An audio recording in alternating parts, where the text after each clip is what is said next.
E aí, galera, beleza? Bem-vindos aí à pré-aula da terceira semana nossa, fluidos, tá? Então nós vamos tratar aqui a hidrostática. O que vem a ser a hidrostática? A área da física que estuda os fluidos em equilíbrio, fluidos parados. Fluidos em movimento a gente vai tratar na hidrodinâmica, eu gravo isso numa pós-aula para vocês, fechado? Tá? Agora, vamos ver aqui, dentro da hidrostática, algumas terminologias que são importantes dentro de fluidos. Primeira delas, moçada, é o conceito densidade. Tá? Veja que eu coloquei ali densidade ou massa específica. Qual é a diferença? Muito bem. O termo genérico densidade, ou conceito geral densidade, é a relação entre a massa e o volume ocupado pelo corpo. Então, massa daquele corpo, massa de um corpo, dividido pelo seu volume. A minha massa dividido pelo meu volume.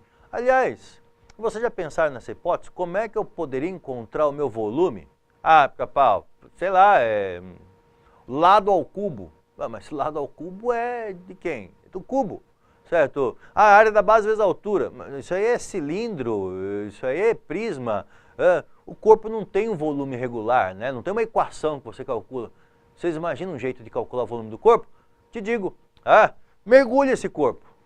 Ao mergulhar, a quantidade de líquido deslocado pelo corpo é o volume dele, certo? Afinal de contas, os dois corpos não ocupam o mesmo lugar no espaço ao mesmo tempo. Então, se eu quiser saber o volume ocupado por, de repente, um relógio, eu mergulho esse relógio na água, desde que ele seja a prova d'água, né? Aí, acontece, mergulhou o relógio na água, o tanto de líquido que ele deslocar é o volume daquele relógio. Opa, ótimo, tá? Então, se eu souber a massa dele, o volume dele, eu consigo encontrar a densidade.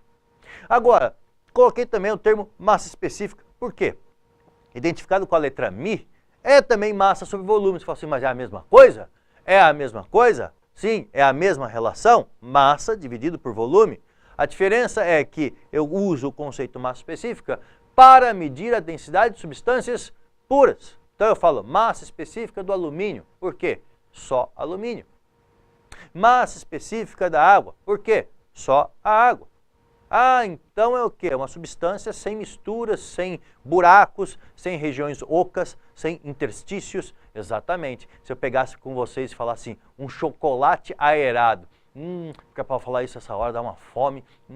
Do chocolate aerado, eu meço massa específica ou densidade? Tem buraco. Então não é só substância pura, então eu meço a densidade. Se eu falo assim, quero medir a densidade ou a massa específica do aço, de uma peça maciça de aço. O que eu vou medir? Densidade ou massa específica?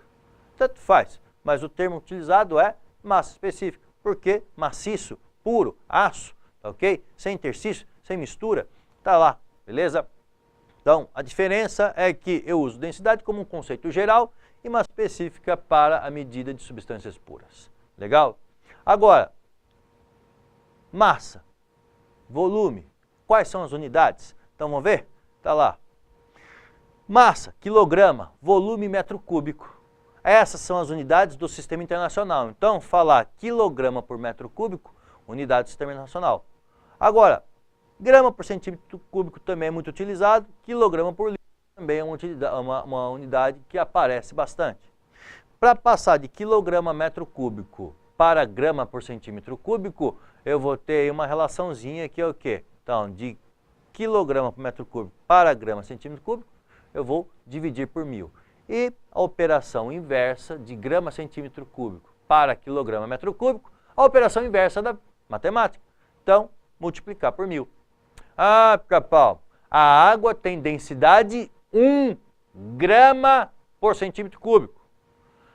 Ou 1000 quilogramas por metro cúbico. Relaçãozinha ali. Vamos outra. Um óleo, seja óleo de cozinha, tem densidade 0,8 gramas por centímetro cúbico. Ou 800 quilogramas por metro cúbico. 1000. Show? Tá ok? E a relação entre grama, centímetro cúbico e quilograma por litro é equivalente. Quer dizer, você fala assim, a água tem 1 grama por centímetro cúbico, então é 1 quilograma por litro. Olha que legal, então o óleo que tem intensidade 0,8 gramas por centímetro cúbico são 0,8 quilogramas por litro. Ó, que joia, show, são equivalentes. Muito bom, que legal. Então, o conceito de densidade é que a gente pode utilizar no nosso cotidiano. Ah, faz parte do nosso cotidiano. Ah, porque pá, eu coloco alguma coisa na água, boia. Boia porque? Ah, porque a densidade daquele corpo é menor que a da água. Ah, joguei um corpo na água e ele afundou. Por quê? A densidade daquele corpo é maior que a da água, então ele afunda. Ah, experiência da vovó, né? Já comentei com os meus aluninhos, meus queridos, abração para vocês. Ah, gente, experiência da vovó, lembra? Vou fazer massa de pão.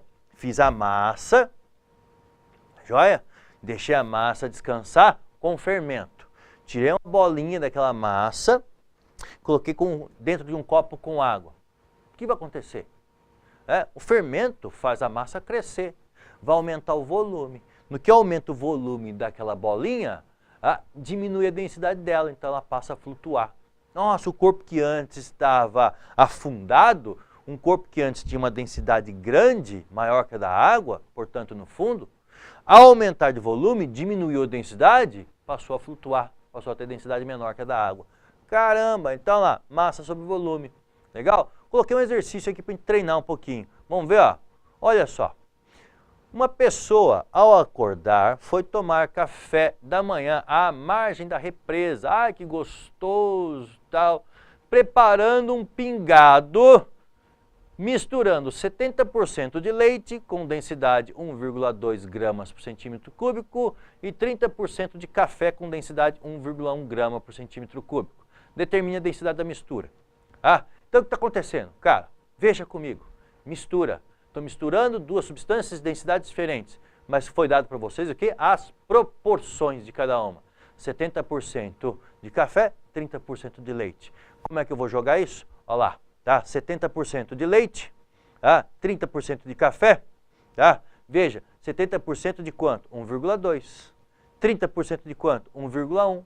Somou? Eu vou ter lá 1,17 gramas por centímetro cúbico, ou 1.170 quilogramas por metro cúbico. Tá vendo? A relação entre grama, centímetro cúbico e quilograma, metro cúbico. Ok? Então, densidade de uma mistura. Então, eu somei o quê? Somei as proporções ali das densidades. 70% da densidade de uma substância, mais 30% da densidade da outra substância. Obtive, então, a densidade da mistura. Legal? Vamos a outro de densidade? Olha lá. Um bloco cúbico de alumínio tem aresta L e massa M, ou massa M. Qual é a massa de um outro bloco cúbico de alumínio de aresta 3L, o triplo? O que vai acontecer, galera? Olha, eu tenho aqui o bloquinho, tá aí, o meu bloquinho aqui, ó, tá? Tem massa M, tá? Aresta ou lado L. Tudo bem. Qual que vai ser a densidade, a massa e o volume desse bloco? Vamos dar uma olhadinha? Tá lá. Para o bloco de massa Mzinho, densidade, então, massa sobre volume. Joia? Qual que é o volume? É um bloco cúbico. Então, o volume é lado vezes lado vezes lado. Então, L é o cubo. Dali eu vou tirar, então, que a massa desse bloquinho é D vezes L ao cubo. Olha que legal, eu estou colocando a massa em função de densidade vezes volume. Massa igual a densidade vezes volume. Olha lá, D vezes L ao cubo. Vamos ver para um cubo maior agora? Então, vamos colocar o cubo maior. Olha lá, cubão. Tá joia? Coloquei um cubão ali para vocês. Tá olhando o cubão? Deixa eu pôr a mão aqui no cubão, ó. Aqui, ó, o cubão. Ó, para o cubão. Estou pondo o dedo aqui, ó, no cubão. Ó, para o outro bloco, tá? De densidade D, a mesma densidade, porque é alumínio também. O bloquinho é alumínio, o blocão é alumínio, tá ok? A densidade é a mesma. Então vai ficar a nova massa sobre o novo volume. Tá, joia? E qual que é o novo volume? Aí que o pessoal erra, tá joia?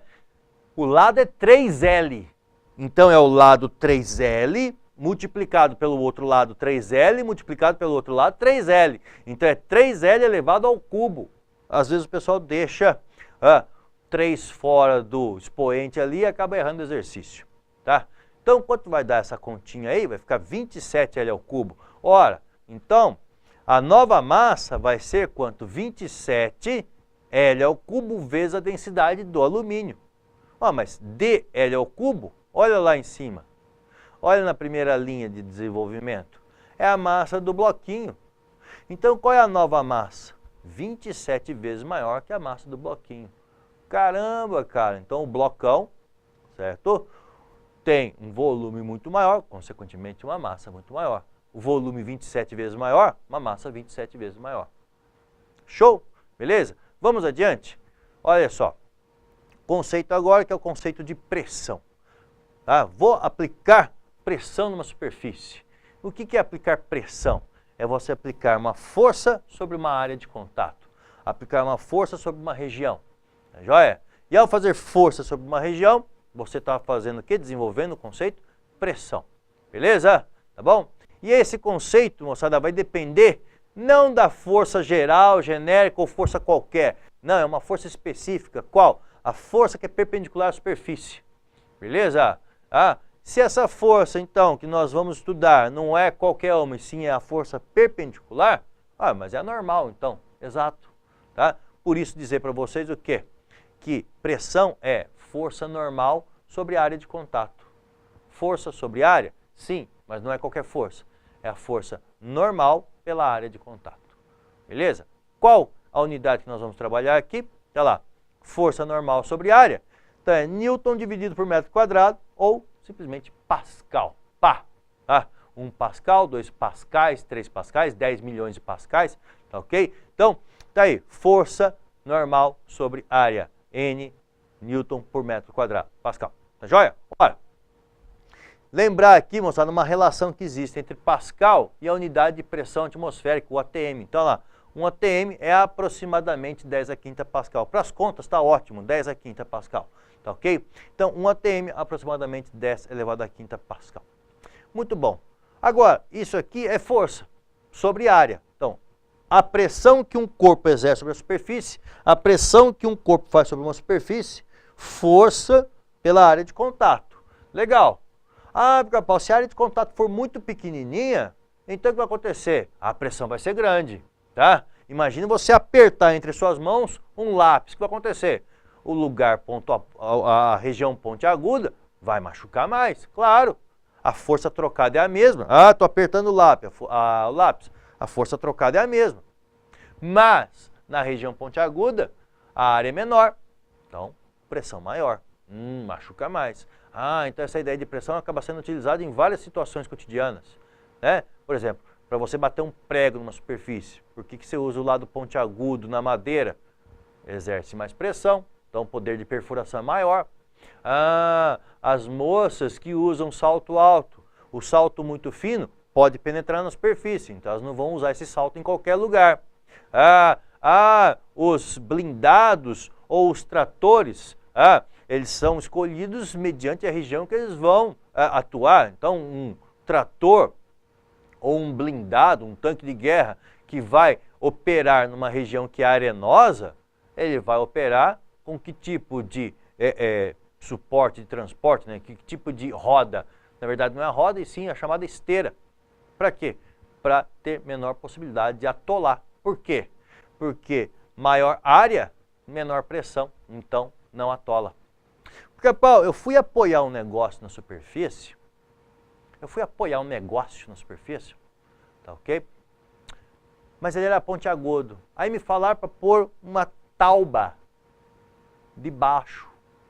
Poxa, cara, você pôs uma tauba, né? Nossa, essa tauba sua deve ser cara, né?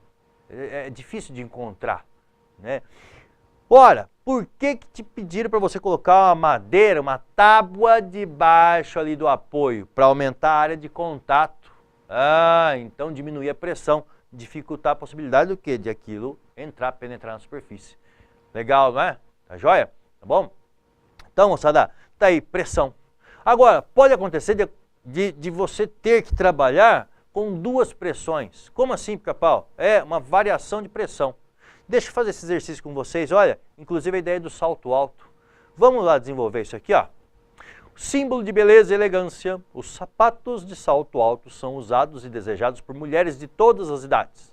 Todavia, o seu uso excessivo pode trazer sérios riscos à saúde, associados a alterações de variáveis físicas importantes para o caminhar, como lesões, lordose, quer dizer, curvatura acentuada da coluna para dentro, deformidades nos pés, por exemplo.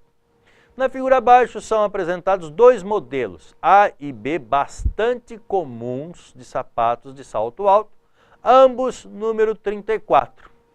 Ok? Então está o A, está o B, beleza? Assinale A ou as proposições corretas. Primeira afirmação, tá? O sapato A permite maior estabilidade ao caminhar que o sapato B. Por quê?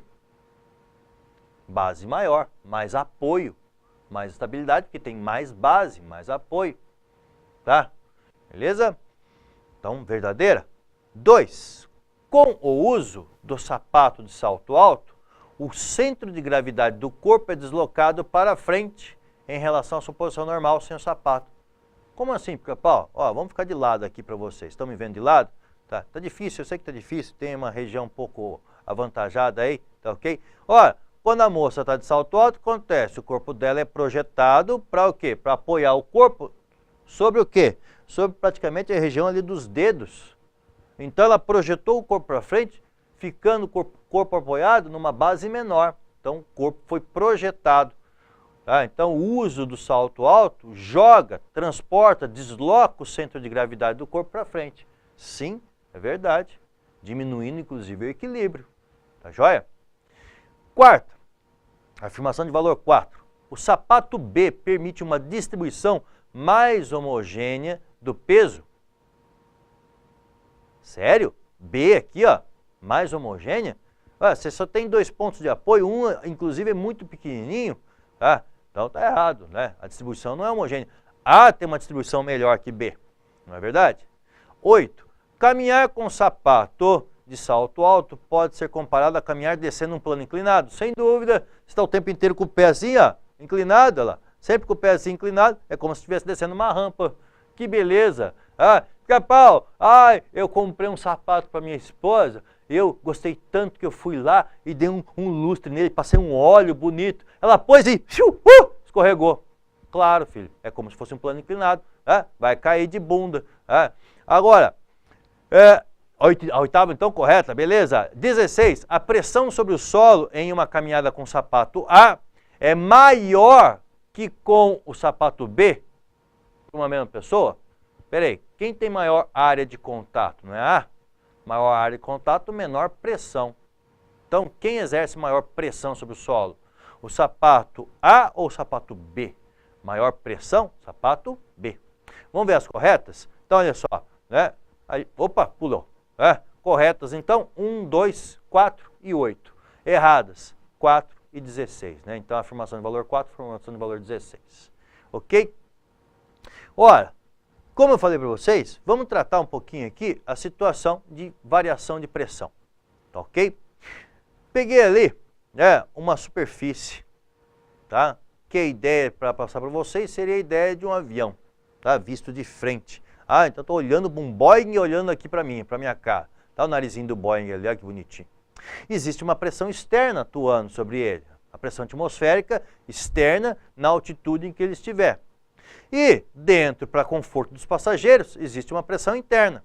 A diferença entre a pressão interna e a externa, ou seja, esse ΔP, é uma resultante, gera uma força resultante. Como a gente já tinha falado, pressão é força sobre área.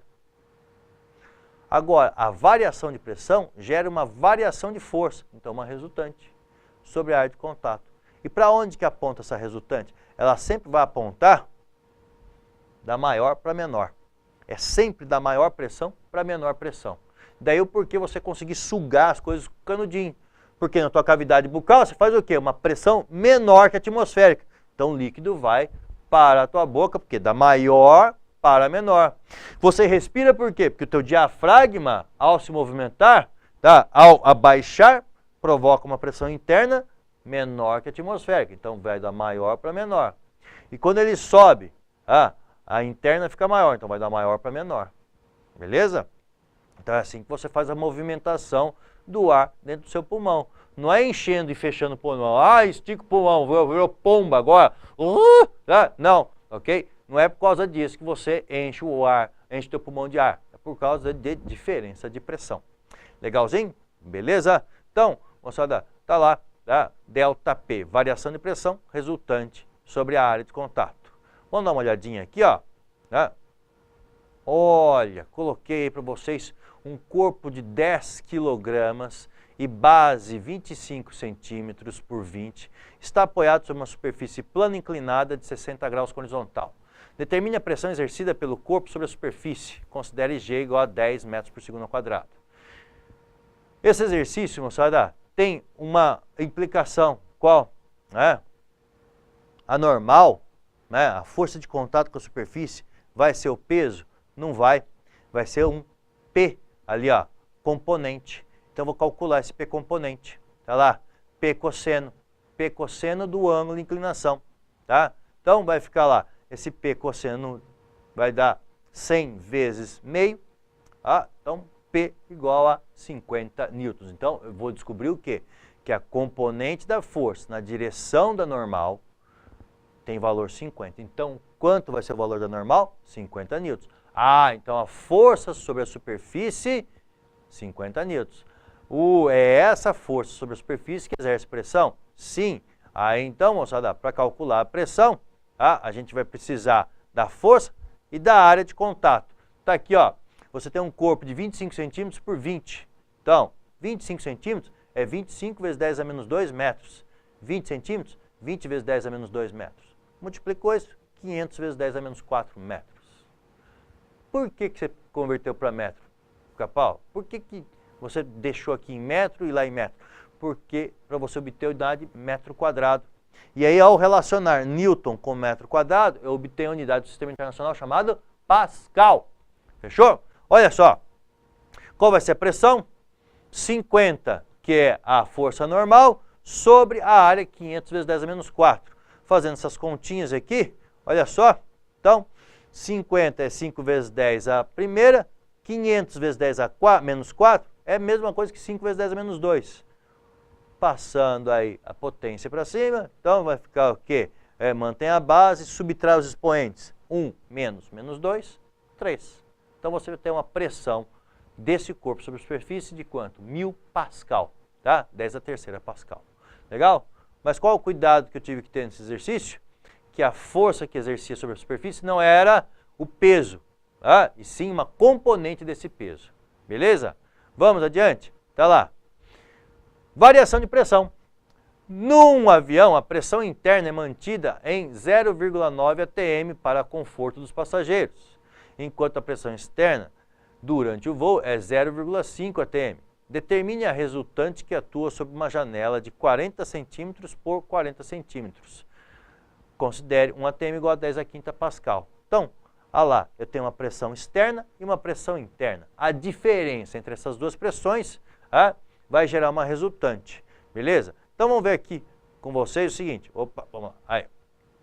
A variação de pressão resultante sobre área. Mas qual é a variação de pressão? Dá uma olhadinha junto comigo. Olha lá. Volta um pouquinho para mim, Douglas. Volta um pouquinho para mim. Mais um pouquinho. Aí, obrigado. A variação de pressão. Dá uma olhadinha lá. 0,9, que é interna, 0,5, que é externa. Só que estão na unidade ATM. Eu vou trabalhar com a unidade do Sistema Internacional, Pascal, para obter força em Newton. Tá, ok? Como variação de pressão é Pascal, Newton por metro quadrado, então tem que trabalhar unidades do Sistema Internacional. Então fica aí a minha dica para vocês. Trabalhar pressões, trabalhar a equação variação de pressão, trabalhe no Sistema Internacional. Então, tá lá, 0,9, que é interna, menos 0,5, que é externa, vezes o 10 a quinta, para converter para Pascal. Legal. Convertemos isso para Pascal, acontece. O ΔP, então, 0,4 vezes 10 a quinta, ou 4 vezes 10 a quarta. Aí falta a área. Qual que é a área? 40 por 40 centímetros. Então, tá aqui, ó, 40 centímetros, 0,4 metros, vezes 40 centímetros, 0,4 metros. Tá? É uma janela de 40 por 40. Então, eu vou ter uma área de 0,16 metros quadrados ou 16 vezes 10 a menos 2.